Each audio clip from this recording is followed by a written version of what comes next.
9 अप्रैल 2026 को हरियाणा के हिसार की सेंट्रल जेल नंबर 2 का वो दरवाजा खुला जो 11 साल 4 महीने और 24 दिन से बंद था। एक 75 साल का बुजुर्ग बाहर निकला। सफेद धोती कुर्ता, 7 गाड़ियों का काफिला, सभी के शीशों पर पर्दे, बाहर हजारों अनुयायी थे। सोनीपत में लड्डू बट रहे थे और पूरे देश में एक सवाल उठ रहा था, ये आदमी कौन है? क्या ये एक पीड़ित संत है या एक दोषी अपराधी जिसे कानून की खामियों ने बाहर निकाल दिया है? नमस्कार, मैं रामगोपाल जाट और आप देख रहे हैं सियासी भारत। आज हम इस सवाल का जवाब ढूंढेंगे तमाम तथ्यों से, सबूतों से और उस पूरी कहानी से जो 1999 से शुरू होकर 2026 तक आती है। 8 सितंबर 1951 का दिन हरियाणा के सोनीपत जिले की गोहाना तहसील का धनाना गांव, जहां रामपाल दास का जन्म हुआ। पढ़ाई पूरी की और हरियाणा सिंचाई विभाग में जूनियर इंजीनियर की नौकरी मिल गई। ये एक सामान्य जिंदगी थी जिसमें सरकारी नौकरी, तनख्वाह, घर परिवार सब कुछ था। लेकिन नौकरी के दौरान ही उनकी मुलाकात 107 साल के कबीरपंथी संत स्वामी रामदेवानंद महाराज से हुई। रामपाल उनके शिष्य बन गए। 1997 से उन्होंने घर घर, गांव गांव जाकर कबीर के ज्ञान का प्रचार शुरू किया और 1999 में बंदी छोड़ ट्रस्ट की मदद से रोहतक के करौथा गांव में सतलोक आश्रम की नींव रखी। धीरे धीरे उनके अनुयायियों की तादाद बढ़ने लगी। कबीर की वाणी, वेद शास्त्रों का प्रमाण और एक सीधी सादी भक्ति, ये था उनका आम जन को अपनी तरफ खींचने का सबसे बड़ा आकर्षण। समय बीतता गया और करौथा आश्रम में लाखों लोग जुड़ते चले गए। अब यहाँ एक बात समझना जरूरी है कि जो संत इतने बड़े जनाधार के साथ उठता है वो हमेशा दो नजरों से देखा जाता है। एक उसके करोड़ों भक्तों की नजर से और दूसरा स्थापित धार्मिक और राजनीतिक ढांचे की नजर से। और इन्हीं दो नजरों की टकराहट में जन्मी वो कहानी जो आज हम आपको सुनाने जा रहे हैं। 2006 में संत रामपाल दास ने स्वामी दयानंद सरस्वती की एक पुस्तक पर टिप्पणी की जो आर्य समाज के समर्थकों को ये बेहद नागवार गुजरी। दोनों पक्षों के बीच भयंकर हिंसक झड़पें हुई। इस दौरान एक व्यक्ति की मौत हो गई जिसमें रामपाल दास पर हत्या का पहला मुकदमा दर्ज हुआ। रामपाल दास के अनुयायियों का कहना है कि ये हमला आर्य समाजियों ने किया था और मरने वाला भी हमलावर पक्ष का ही था। फिर भी आरोप संत रामपाल दास पर लगाया गया। पुलिस और प्रशासन का रुख शुरू से ही उनके विरुद्ध रहा। इस बात की पूरी तरह पुष्टि नहीं होती, लेकिन ये भी सच है कि उस मुकदमे में कोई अंतिम सजा नहीं हुई तो बातें सच दिखाई देती है। फिर शुरू हुई अदालत की अनदेखी। रोहतक बार एसोसिएशन ने हाई कोर्ट में अदालत अवमानना की याचिका दायर की। रामपाल दास बार बार समन के बावजूद कोर्ट में पेश नहीं हुए। 10 नवंबर 2014 से 17 नवंबर 2014 को गैर जमानती वारंट जारी हुए।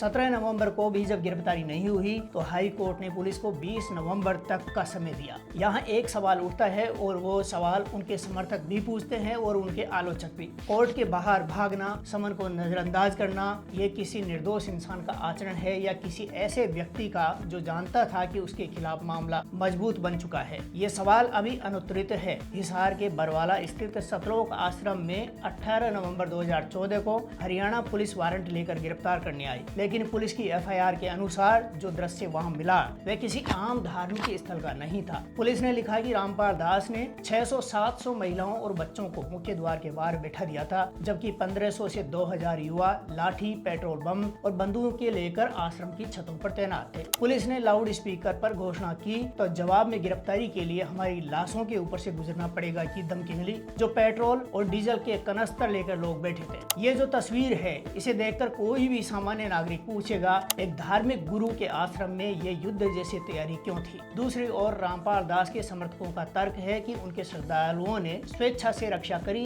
कि पुलिस की कार्रवाई अनुपातहीन थी और रामपाल दास खुद हिंसा में शामिल नहीं थे। 18 दिनों की इस घेराबंदी में 5 महिलाओं और 1 बच्चे की मौत हुई। 100 से ज्यादा लोग घायल हुए, जिनमें पुलिसकर्मी, पत्रकार और आम नागरिक शामिल थे। मरने वालों में एक महिला मध्य प्रदेश की थी। अस्पताल ने कहा कि महिला की मौत हार्ट अटैक से हुई थी। दूसरी तरफ पुलिस का कहना था कि भगदड़ और हिंसा से मौतें हुई। मौतों की असल वजह आज भी पूरी तरह स्पष्ट नहीं है और यही वो धुंध है जिसमें इस पूरे मामले की सच्चाई छिपी है। इसी दौरान 19 नवंबर 2014 को रामपाल दास गिरफ्तार हुए। गिरफ्तारी के बाद एफआईआर की बाढ़ आ गई। FIR 426 में सरकारी कार्य में बाधा, FIR 427 में लोगों को बंधक बनाना, FIR नंबर 428 में देशद्रोह, FIR नंबर 429 में हत्या, FIR नंबर 430 में हत्या का दूसरा मामला। रामपाल दास के साथ 900 से ज्यादा लोगों को अभियुक्त बनाया गया। पुलिस ने 400 से ज्यादा गवाह तैयार किए। अक्टूबर 2018 में हिसार सेशन कोर्ट ने FIR 429 और 430 में हत्या का दोषी ठहराते हुए संत रामपाल दास को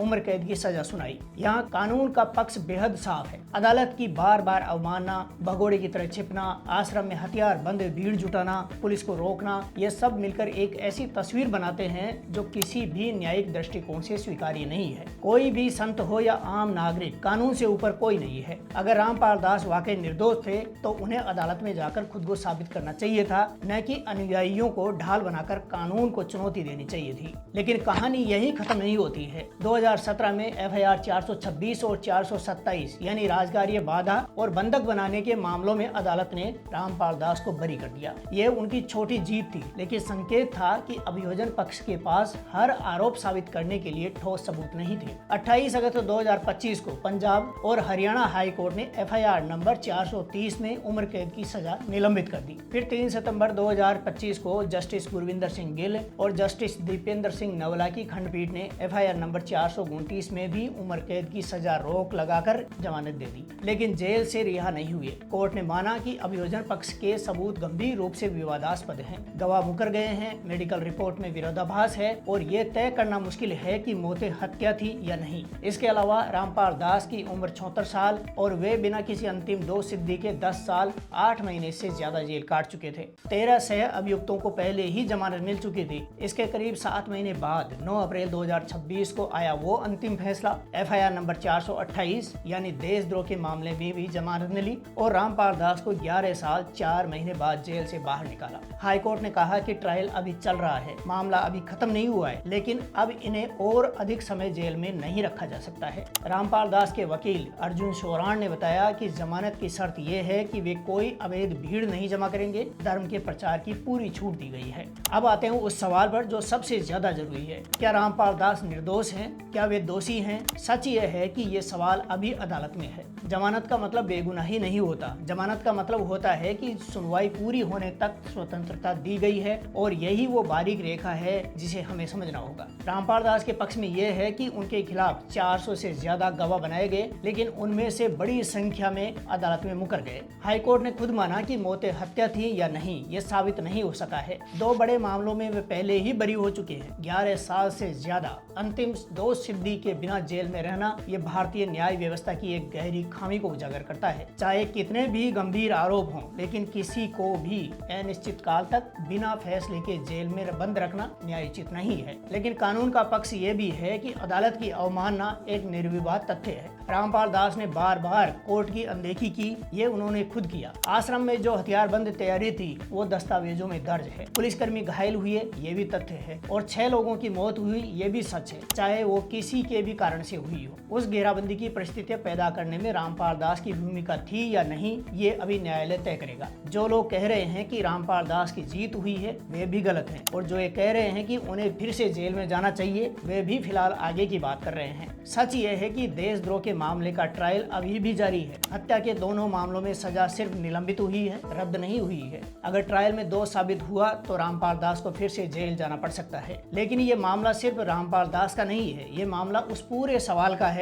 जो भारत की न्याय व्यवस्था के सामने है कि जब गवाह मुकर जाए, जब मेडिकल रिपोर्ट में विरोधाभास हो, जब ट्रायल 11 साल में भी पूरा न हो, इंसाफ कहां से आएगा? उस आरोपी के लिए जो शायद दोषी हो और उन 6 लोगों के लिए जो उस रात मरे और जिनके परिवारों को अभी तक कोई अंतिम जवाब नहीं मिला है। 11 साल 4 महीने 24 दिन जेल की सलाखें, एक जूनियर इंजीनियर, एक विवादित संत, एक अदालत और उनके लाखों अनुयायी। ये कहानी अभी खत्म नहीं हुई है, ये स्टोरी सिर्फ एक नए अध्याय में दाखिल हुई है। इस पूरे मामले में आपकी क्या राय है? क्या आप मेरी इन बातों से सहमत हैं? क्या आप रामपाल दास को दोषी मानते हैं? क्या आप इस 11 साल को पुलिस का एक तरफा रवैया मानते हैं या अदालत की अवमानना की सजा समझते हैं? क्या इस पूरे मामले को बढ़ाने के पीछे आर्य समाजी जिम्मेदार हैं अथवा हरियाणा सरकार की भी इसमें कोई भूमिका है? कमेंट करके अपनी राय जरूर दीजिए।